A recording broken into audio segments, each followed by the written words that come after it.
Muy buenas tardes, bienvenidos al tiempo de entrevista en Canarias al Día, en Mírame Televisión. Hoy queremos profundizar en una importante decisión que se adoptó en el Pleno del Cabildo de Tenerife el pasado viernes, y fue la de iniciar los trámites para que el Consejo Insular de Aguas declare la emergencia hídrica en Tenerife, una decisión que se toma sobre todo por cómo está afectando la fuerte sequía que estamos padeciendo este año en el sector primario. Por eso queremos ahondar en esta decisión con el consejero responsable del sector primario, la Corporación Insular, Valentín González, a quien llevamos la bienvenida. Valentín, gracias por acompañarnos. Muchísimas gracias. La verdad es que, como decía, es una decisión importante, pero me gustaría empezar sabiendo o explicándole a los espectadores qué supone esta decisión que ha adoptado el Pleno del Cabildo de Tenerife de instar al Consejo Insular de Aguas a iniciar los trámites de la declaración de emergencia hídrica. Bueno, fundamentalmente la declaración es algo, hay que recalcar también, de algo inusual, porque es probablemente de los últimos 100 años de vida de la propia corporación que es la primera vez que se declara una emergencia de este tipo, de carácter hídrico, ¿no? Fruto de una sequía extrema y además de larga duración, especialmente en las zonas de medianías, ¿no? Lo que el viernes pasado se llevó al Pleno fue precisamente instar al Consejo Insular de Agua para que declarara esta situación de emergencia hídrica, que es fundamentalmente la aplicación del artículo 107 de la Ley de Agua, en donde pues, supone una serie de medidas importantes, en donde nosotros hemos especificado 34 acciones fundamentalmente, unas de carácter de emergencia y otras de carácter de urgencia, junto a un paquete también de medidas de ser eficientes realmente y del uso responsable del agua. Fundamentalmente, lo que supone es tener un procedimiento desde el ámbito administrativo y técnico mucho más ágil para acometer precisamente esas 34 medidas. Se habla más, por tanto, de agilizar la adjudicación, por ejemplo, de infraestructuras necesarias. Ahora hablaremos de qué infraestructuras necesita el campo de Tenerife, más que de aplicar restricciones. Sí, efectivamente. Lo que se plantea básicamente es que con estas medidas evitemos precisamente esa situación, es decir, que seamos proactivos, que lleguemos a tiempo, especialmente al verano, que lo tenemos ya ahí. Las reservas ahora mismo de Baltén el año pasado estaban aproximadamente un 70% y era un año malo, es decir, la capacidad de las balsas de Baltén son aproximadamente 5 millones de metros cúbicos. Al día de hoy estamos en 1,8 millones de metros cúbicos, es decir, estamos al 40% aproximadamente, ¿no? Por lo tanto, lo que se trata es precisamente evitar ser eficaces en el ámbito administrativo, en el ámbito técnico, para llegar a tiempo, para no tomar medidas de carácter restrictivo. ¿Cuánto se puede tardar, digamos, en la tramitación de ese expediente por parte del Consejo Insular de Agua? No sé si han hecho el cálculo. Sí, en un procedimiento estaríamos por lo menos 6 meses para tomar una adjudicación de un contrato, ¿no? Aproximadamente, dependiendo de la complejidad también del mismo. Con esto lo que pretendemos es acortar esos tiempos, especialmente para llegar al verano. El verano es una fecha crítica, la tenemos al día de hoy, estamos comentando que estamos en una situación crítica de abastecimiento, sobre todo en el ámbito agrícola. Indicar que con la declaración, con o sin declaración de emergencia, la prelación del uso del agua es el mismo, exactamente. La Ley de Aguas establece en el artículo 36 precisamente dentro de esa prelación, dentro de esas prioridades a la hora de acometer pues, el uso del agua. Lógicamente está primero la población, luego el uso agrícola o de riego, luego el tema industrial y turístico y finalmente el ámbito recreativo. Esa prelación sigue siendo igual, sigue siendo exactamente igual. Lo que vamos con esa declaración vamos a hacer mucho más ágil, como comentaba anteriormente, ¿no? ¿Qué infraestructuras necesita la isla? ¿Cuáles se van a desbloquear, digamos, o agilizar a través de este trámite? Muchas de ellas que están en esa relación de esas 34, lógicamente están dentro de la planificación del Plan Hidrológico Insular. Pero sí es verdad que hay algunas que son de inmediatez, que son fundamentalmente relacionadas con la implementación de módulos de desalación portátiles en aquellos centros importantes de la isla de generación de aguas residuales. Llámese en el Valle de Güímar, en la zona noreste o en la zona, por ejemplo, de Arona Este. Son fundamentalmente implementar el caudal de agua regenerada para esa zona. Es decir, hay que pensar que el sector primario fundamentalmente, y otros también, pero fundamentalmente el sector primario, la seguridad hídrica ese concepto que es un concepto amplio, solo se va a conseguir con agua regenerada o agua desalada. Es decir, vemos ahora mismo la situación de la lluvia, pues prácticamente este año ha sido muy escasa. El año pasado ya partíamos también de una sequía cálida, teníamos olas de calor, de calima, han sido intensas. Este mismo año hemos tenido estas semanas pasadas en periodos intensos, episodios intensos de olas de calor y de calima, y eso probablemente por la situación climatológica va a seguir siendo así. El año pasado fue un año nefasto en este sentido y este pues va también camino de ello. Por lo tanto, la única solución a futuro es apostar de una forma decidida por el agua regenerada o desalada. Y en el caso de las medianías, que son quizás las zonas que más padecen los efectos de la sequía, ¿cómo se puede hacer que sea eficiente, digamos, ese sistema, sobre todo cuando hablamos de que se requieren grandes infraestructuras para poder transportar ese agua? Sí, ahí tenemos un problema añadido, ¿no? Y hay que hemos mantenido reuniones precisamente esta misma semana pasada en Vilaflor, porque esas zonas ya no es el tema solo de la escasez de agua, sino también de la calidad de agua. Ahí el problema es esa calidad de agua está condicionando en gran medida también pues la rentabilidad de los propios cultivos que ponemos ahí. Eso, fundamentalmente en esa zona, pues viñedos, frutales y la papa, ¿no? Por lo tanto, ahí lo que hemos intentado, y este propio plan incide también en esta medida, es el tema de permutar el agua. Es decir, que el agua en medianías, llámese Vilaflor, llámese Benijo o las llanadas en la zona del Valle de la Orotava, permanezca a esa altura, a esas cotas, que es muy complicado, y permutarla con agua regenerada en la parte baja de la isla. Ese es el trabajo que se está haciendo. Necesita también, lógicamente, la complicidad y el acuerdo de todos, pero ya digo, en esta declaración una de las medidas va precisamente en implementar este tipo de permutas. Lo cierto es que, mientras tanto, porque al final todavía hay que seguir tramitando para que sea efectiva esa declaración de emergencia hídrica, ya hay municipios como Fasnia o Arico que han decidido adelantarse, si se me permite la expresión, y tomar sus propias medidas, sus propias restricciones. ¿A ustedes qué les parece? Sí, dentro del propio plan de emergencia hay una medida precisamente de coordinación con los ayuntamientos. Yo lo he mantenido tanto con el alcalde también de Fasnia, que tuvimos precisamente, creo recordar que el jueves cuando se tomó la medida, y ahí se establece también una necesidad de implementar ese tipo de colaboración con las administraciones locales. Recordar también que hace escasamente menos de un mes se tuvo un consejo interterritorial en donde nos reunimos precisamente por primera vez, y dentro del asunto del día, además de vivienda y empleo, había uno exclusivamente que era el agua. Es decir, nos reunimos con los alcaldes y alcaldesas.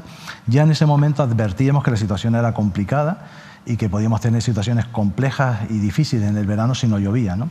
En ese sentido, nosotros apelamos también a la coordinación de medidas, ¿no? Lo que sí es verdad que este plan de emergencia influye todas las comarcas de la isla. Está afectada la Isla Baja. Ya el año pasado tuvimos problemas serios en la Isla Baja.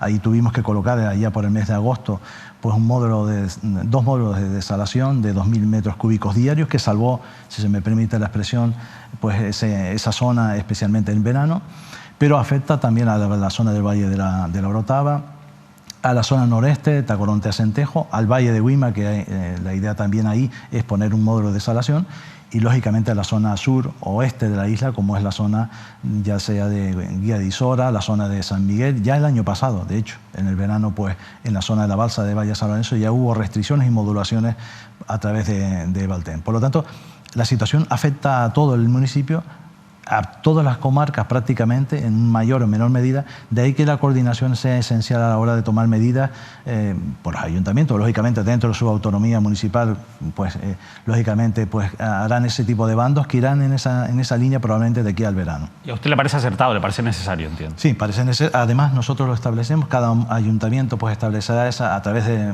correspondiente bando pues ese tipo de medidas para ser eficientes también en el tema del uso racional del agua en cada uno de esos municipios, en cada una de esas zonas. Hay ayuntamientos que tienen problemas con la red de abastecimiento, se pierde prácticamente en algunos sitios más de la mitad del agua que se transporta. Ante esto, ¿qué puede hacer el Cabildo de Tenerife? ¿Qué está haciendo? Porque además esto es un problema histórico, no es un problema de antes de ayer, lleva muchísimos años y parece que no termina de solucionarse. Efectivamente, en el propio este plan de emergencia hídrico, pues establecemos una línea también de ayudas precisamente a esos ayuntamientos que normalmente de su estructura, de su músculo administrativo, son los más pequeños de la isla y que requieren lógicamente un esfuerzo importante. No es posible ni es admisible que a estas alturas perdamos un 40 o un 60 incluso por ciento de este tema, ¿no? Por fugas o por ineficiencia en el sistema o en las canalizaciones. Por lo tanto, ahí también requerimos pues, un esfuerzo desde el Cabildo hacia esos ayuntamientos que tienen menor músculo administrativo y económico. No llueve tanto como antes, tenemos problemas de sequía, hay que mejorar lógicamente las infraestructuras, pero entiendo que también habrá que trabajar en la eficiencia de las explotaciones, es decir, quizás habrá que tomar medidas también por parte del sector primario para ser más eficientes, para gastar menos agua. En ese sentido se está trabajando. Sí, yo creo que esa medida, yo soy consejero del sector primario y lógicamente cuando nos hemos reunido con los sectores, con las asociaciones agrarias, hemos expuesto este tema sobre la mesa, pero no desde el Cabildo, también desde el otro lado, ¿no? Es decir, ellos son conscientes, especialmente aquellos cultivos que tienen una mayor huella hídrica, que tienen mayor consumo, de que tienen que ir trabajando en la eficiencia de los sistemas de riego, incluso de los propios tipologías de cultivos. Es decir, lo tenemos interiorizado. De hecho, las líneas de financiación, o las líneas, mejor dicho, de ayudas y de subvenciones por parte del Cabildo Insular de Tenerife, van precisamente a aquellos productores que precisamente trabajen en esa línea y vamos a incrementar las ayudas a aquellos que pongan sistemas más eficientes y de uso más responsable, por decirlo así, en el ámbito agrícola. ¿Y hay voluntad por parte del sector primario y sobre todo hay capacidad para poder, digamos, llevar a cabo esta transformación? Sí. Lógicamente ellos tienen esa implicación, requieren de administraciones como del Gobierno de Canarias. Yo la última reunión que mantuvimos hace muy poco, hace dos semanas en la isla de La Gomera, en donde nos reunimos con el consejero del Gobierno de Canarias, pusimos sobre la mesa precisamente este tema del agua y precisamente el tema de implementar la ayuda desde las administraciones en el Gobierno de Canarias, por un lado, también desde las administraciones como el Cabildo Insular de Tenerife, para implementar este tipo de ayudas precisamente para mejorar las redes y mejorar los sistemas de riego. Es coherente, lo decía usted antes, que en un momento de sequía, de emergencia hídrica, se siga apostando por algunos cultivos que tienen una fuerte huella hídrica, como puede ser el plátano o el aguacate. El plátano, que al final sabemos que es sostenible gracias a la subvención europea, pero vemos como el aguacate, quizás a razón del alto precio que adquiere en el mercado, está siendo pues, un cultivo muy interesante para algunos agricultores. Pero esto es sostenible, esto tiene sentido. Claro, nosotros en ese sentido, y yo creo que las propias organizaciones, hemos mantenido contacto con cada una de ellas y ellos son conscientes de esa situación y son conscientes que ellos tienen precisamente que liderar este tipo de iniciativas. Es decir, ellos tienen que ser también un uso pues, razonable también desde el punto de vista hídrico. Nosotros hemos puesto, y ya digo, en el propio plan establece una serie de medidas, además de esas 34 medidas, con unas de carácter de emergencia, otras de urgencia, hay un paquete de medidas precisamente destinadas al sector primario, desde el propio área de agricultura que hemos trasladado y hemos negociado precisamente con las asociaciones. Hay que tener en cuenta que la primera reunión que mantuvimos fue precisamente con las asociaciones agrarias hace varias semanas para plantear estos informes que luego han servido también de soporte para la declaración de emergencia. Y ellos son conscientes efectivamente que hay que trabajar en esa línea. Lógicamente, es un gesto de solidaridad, es decir, igual que las medianías son zonas muy difíciles darles una solución técnica, hay que mirar hacia arriba, hay que mirar esas cotas, 600, incluso a 1000 metros, como estamos en Vilaflor, y tenemos que ser dentro del propio sector agrario solidarios precisamente con todos. Es decir, y ya digo, esa cuestión la tienen más que interiorizada y tienen que liderar ese proceso y en eso yo creo que coincidimos. ¿Usted ve voluntad, por ejemplo, en Asprocan, que al final el sector del plátano es el que mejor organizado está, lógicamente, dentro del sector primario? ¿Ve esa voluntad por participar, digamos, en ese proceso de transformación? Lo hemos hecho con esa organización, lo hemos hecho también con las organizaciones relacionadas con el tema del aguacate y coincidimos, ¿no? Coincidimos en ese proceso de que tenemos que mejorar la eficiencia. Al igual que miramos hacia otros lados, a otros sectores que también hacen un consumo del agua, en un caso pues de agua potable, también nosotros desde lo que es el consumo de agua de riego o agua agrícola tenemos que hacer un esfuerzo. Y en ese tema, ya digo, es un gesto yo creo que importante de todos, de responsabilidad, pero también de solidaridad con otros sectores que sufren y que en este caso, por ejemplo, yo cito un tema que es muy sensible para nosotros, como es el tema de las medianías, en donde decíamos antes que las soluciones son más complicadas, en donde los recursos no solo ya son escasos, sino que la calidad del agua está condicionando en gran medida pues, los propios cultivos, la rentabilidad. Hay trabajos desde el área nuestra en donde eso ya alerta de estas circunstancias y que tenemos que trabajar todos en una línea de mejorar y de optimizar el recurso, un recurso que es escaso y que, ya digo, el sector primario es consciente que solo a través de esa seguridad hídrica, solo a través del agua regenerada o el agua desalada, podemos conseguirlo. Lo cierto es que estaba usted en el Pleno, lógicamente, el pasado viernes, y durante ese debate para la declaración o para instar al Consejo Insular de Aguas a la declaración de emergencia hídrica, ocurrió un incidente con la interrupción por parte de dos personas, dos activistas, en las que se reclamaba o se ponía sobre la mesa la posible contradicción de que se declare la emergencia hídrica mientras que se siguen impulsando grandes proyectos turísticos. Vamos a ver si le parece un extracto de ese momento de lo que ocurría el viernes en el Pleno del Cabildo de Tenerife. Quería decir una cosita, como acaban de declarar la emergencia hídrica. Quería comentar que siguen promoviendo macroproyectos turísticos. Perdón. Con el cambio climático. Muchas gracias, pero no tiene la palabra. Si va a haber cortes de suministro, van a cortar también por los hoteles. No Gracias. por las poblaciones como Francia, Si pueden, cortes de agua. por favor, como saben que Está colapsada. puede usted intervenir, Hay demasiado. por favor, sí pueden. Gracias. Y consumiendo agua. Como hemos visto, hay un acuerdo por unanimidad de todos los grupos del representados en el Cabildo de Tenerife. Gracias. Pueden. Dejen ya su modelo de crecimiento brutal. Las Canarias dicen basta. Por favor, si pueden proceder al desalojo de la persona que no tiene la palabra. Bueno, el incidente, digamos, duró mucho más. Esto era un extracto. Valentín, su opinión sobre lo que ocurrió el viernes. Sí, yo en ese sentido, bueno, el tema comentarles, aclarar sobre todo en este aspecto lo que Valten, que es la parte que yo asumo la responsabilidad directa.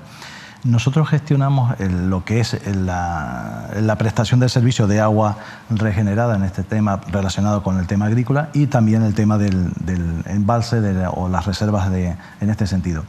Indicarle que lo que podía traslucirse en ese comentario, lo que es el uso desde el punto de vista de los propios campos de golf y demás que se aludían en algún momento, no sé si recuerdo si en ese mismo momento se estaba haciendo referencia, indicarle que desde Valten nosotros el suministro o prestación que hacemos a los campos de golf es de agua regenerada. En ningún caso, esto lo llegamos también a aclarar el otro día también en esa reunión que comentaba hace un momento también en Vilaflor, en ningún caso es agua relacionada con recursos tradicionales como puede ser de pozos de galerías, ¿no? Es decir, recursos tradicionales, con lo cual nosotros la venta o prestación de esta agua viene relacionada siempre con agua regenerada, es decir, en ningún caso se detrae de agua de riego propiamente dicha para el tema de uso agrícola, ¿no? Dentro de esa prelación hay que destacar también que antes lo comentaba, en el artículo 36 establece precisamente en el último escala de esa prelación o de esas prioridades precisamente está el agua para la población, el agua para el uso agrícola, el tema industrial turístico y finalmente el aspecto recreativo que sería el que estamos apelando ahora mismo.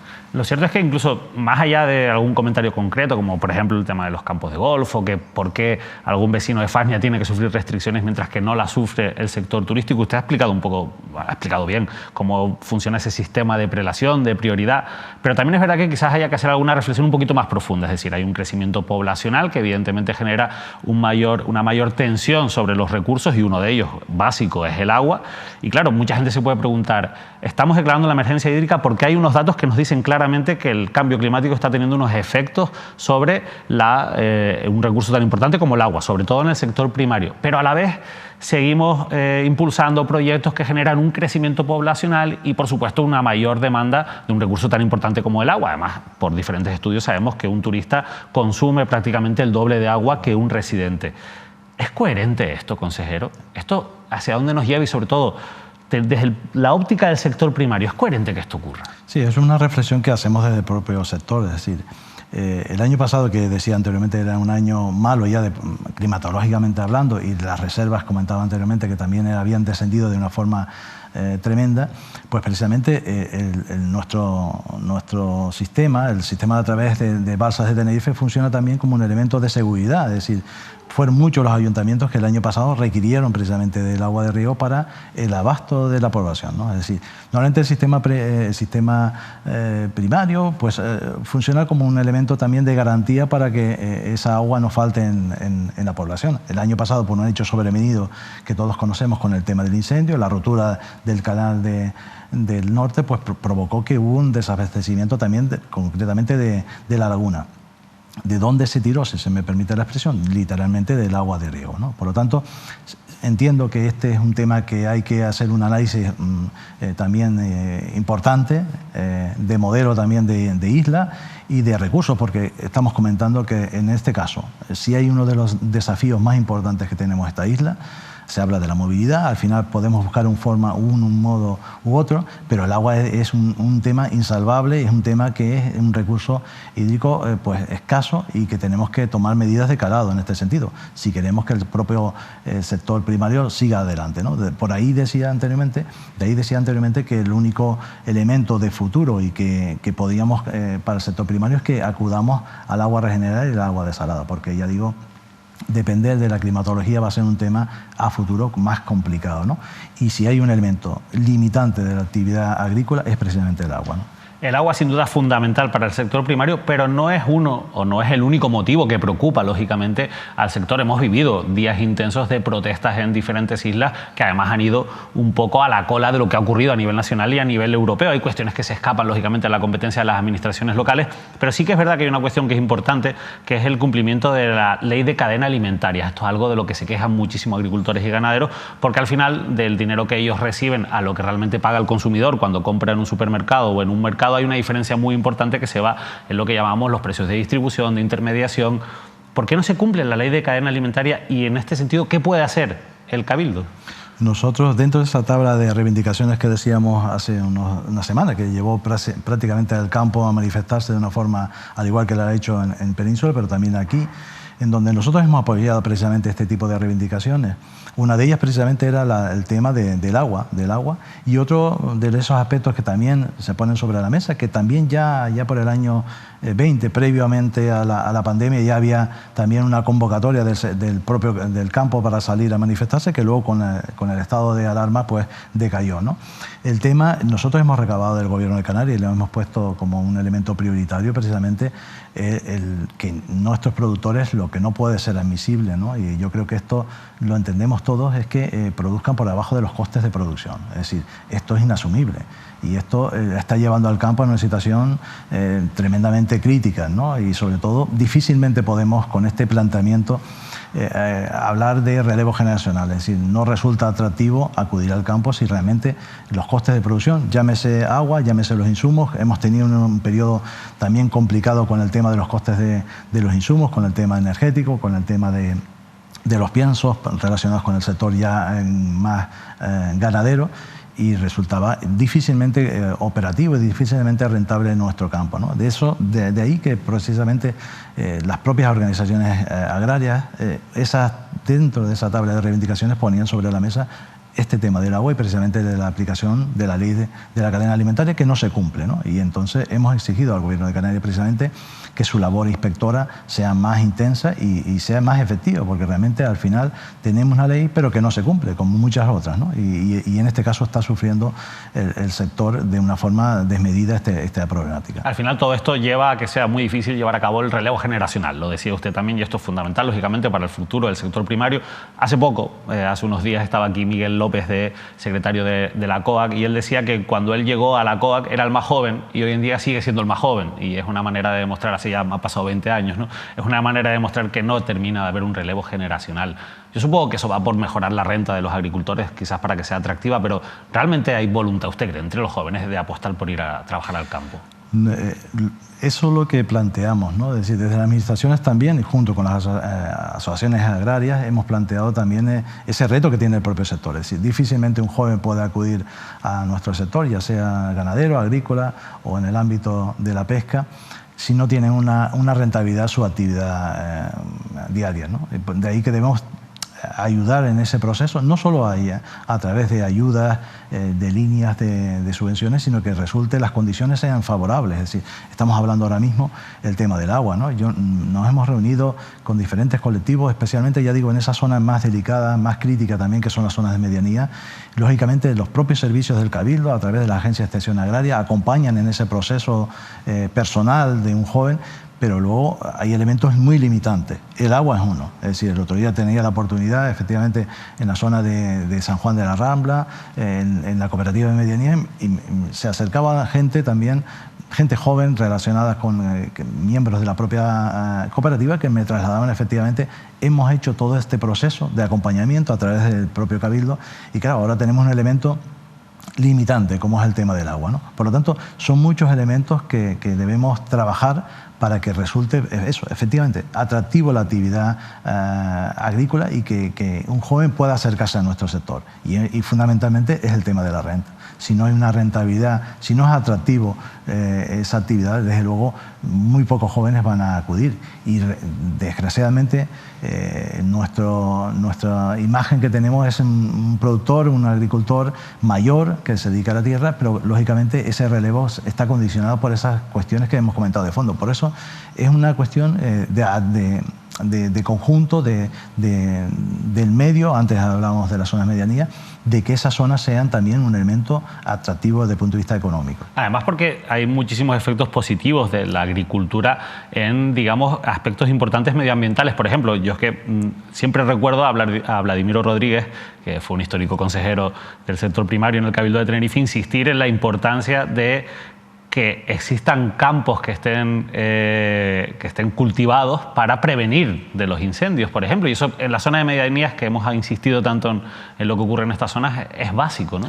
Es fundamental, y además cuando hemos tenido la oportunidad de visitar precisamente esas zonas del incendio, que fue devastador, que pues, prácticamente más de 90 kilómetros de perímetro y que afectó a casi 12 o 14 municipios de la isla, tuvimos la posibilidad de comprobar que efectivamente en esas zonas, Benijos, La Llanada o la zona parte alta de Arafo o de Güímar, allí donde estaba cultivado el campo, allí donde se había mantenido en activo esa zona, ahí llegaba el incendio. En las zonas que estaban abandonadas, precisamente en esa zona del interfaz, en donde hay unas zonas que pues, progresivamente se han abandonado, ahí el incendio continúa. Por lo tanto, cuando hablamos del sector primario, estamos hablando no solo de una actividad económica que es importante, que resulta atractivo para gente que se acerca al mismo, sino también de una cuestión de paisaje y de territorio. Es decir, y aquí es una cuestión ya de seguridad fundamentalmente, porque la climatología la hemos vivido. Va a haber episodios también de muy cálidos, de sequía extrema como estamos viviendo y de larga duración especialmente, en donde hemos comprobado en estos trabajos de estudio previos a lo que es la declaración, en donde especialmente en zonas medianías se ha incrementado 1 grado de temperatura. Y esto es una barbaridad, ¿no?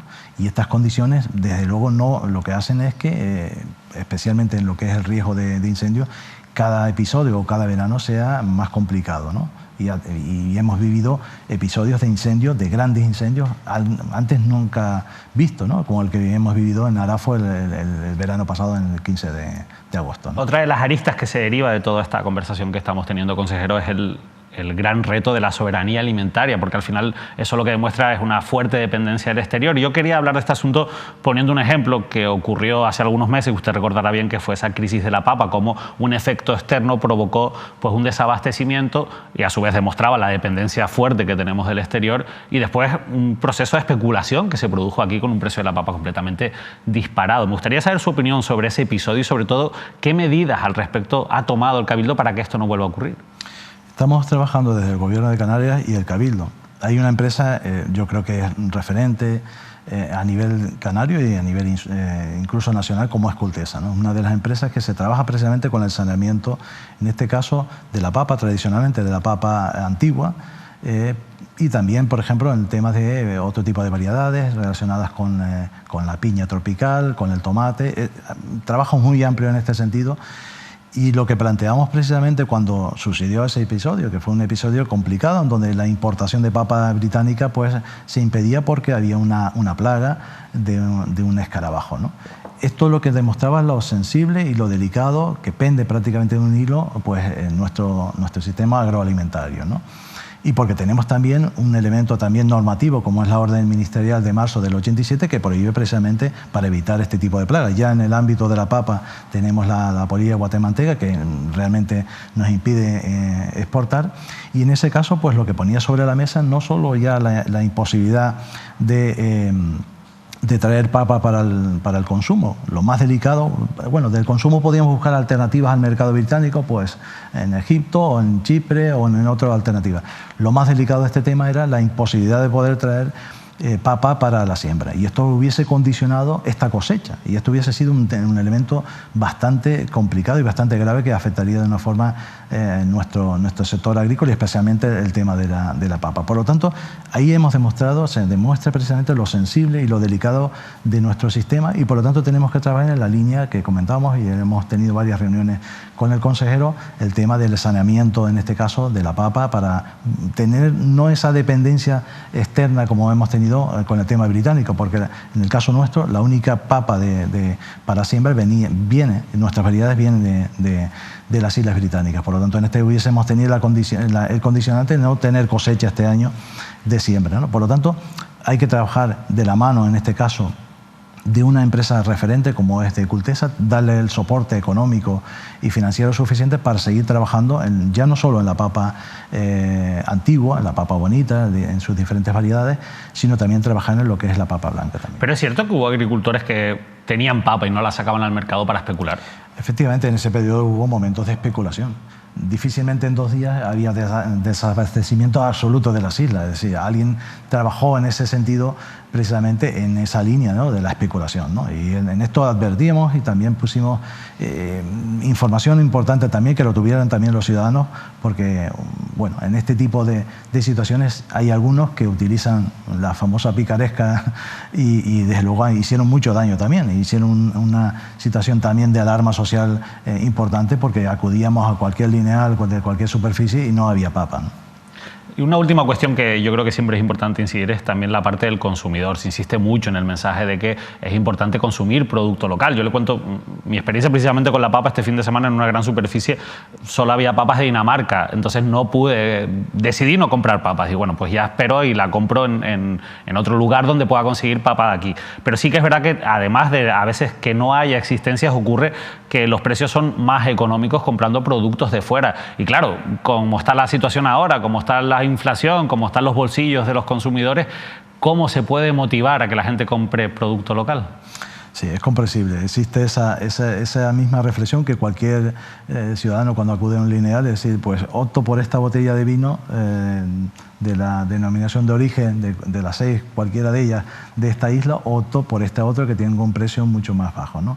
Yo creo que cuando hemos comentado antes de relevo generacional, cuando hemos hablado de mantener el territorio en determinadas zonas como son las medianías, el paisaje, el territorio, cuando uno compra, lógicamente hay un plus añadido desde el punto de vista del precio. Cuando uno compra un producto local, ya sea un producto pesquero, un producto agroganadero, cualquier otro tipo de producto, estamos haciendo un plus añadido a este tema que hemos comentado, es decir, a la sostenibilidad, a esa soberanía alimentaria. Pensar que detrás de ese producto hay un ganadero, un pescador o un agricultor que está intentando que su pequeña explotación, que normalmente son pequeñas explotaciones, sacarla día a día, ¿no? Yo creo que ese plus tenemos que hacerlo. Es una reflexión complicada precisamente en una situación económica complicada. Entendemos que lógicamente el consumidor acude e intenta buscar pues, dentro del lineal aquel precio que sea más asequible en unas circunstancias económicas que la apremia, ¿no? Pero yo sí apelo a esa reflexión, ¿no? Es decir, cuando el consumidor, cuando cada uno de nosotros, que al final acudimos a un supermercado, a una línea, a un agromercado, seamos conscientes que cuando compramos ese producto local, pesquero o de cualquier tipo, estamos añadiendo, pues, optando o visibilizando que estamos apoyando nuestro sector. Y yo creo que ese esfuerzo vale la pena. Es complicado, ya digo, esa dicotomía a la hora de plantear precios. Pero sí es verdad que cuando hablamos del producto local nuestro, pues a aquellas ferias que acudimos, hemos acudido últimamente pues, a Madrid Fusión, a San Sebastián Gastronómica, hemos demostrado que nuestros productos están en esa calidad máxima, pero ya digo, sí es verdad que hago esa reflexión y siempre intento que trasladarle a la gente que más allá de esa botella de vino, más allá de ese producto, de esas papas, hay paisaje, hay una gente que se levanta todos los días, que intenta sacar su explotación adelante, y yo creo que vale la pena ese plus, aquello que nos podemos permitir, lógicamente, dentro de lo razonable, pues optar por un producto local. Valentín González, consejero del sector primario del Cabildo de Tenerife, muchas gracias. Ha sido un placer poder tener esta conversación sobre asuntos de máxima actualidad, sobre todo por esa falta de agua, esa sequía que estamos padeciendo y cómo está afectando al sector primario. Tienen muchísimos retos por delante, así que mucha suerte. Muchísimas gracias. Valentín González, consejero del sector primario, ha estado compartiendo con nosotros para hablar en estos momentos complicados para el sector, sobre todo por la falta de agua, pero también por otros problemas que hemos tratado en esta entrevista. Nosotros nos despedimos, estaremos por supuesto, como siempre, muy cerca de nuestros agricultores y ganaderos en toda la programación, en toda nuestra parrilla de Mírame Televisión y también, por supuesto, hablando de otros asuntos de actualidad aquí en Canarias al Día. Así que pasen una feliz noche.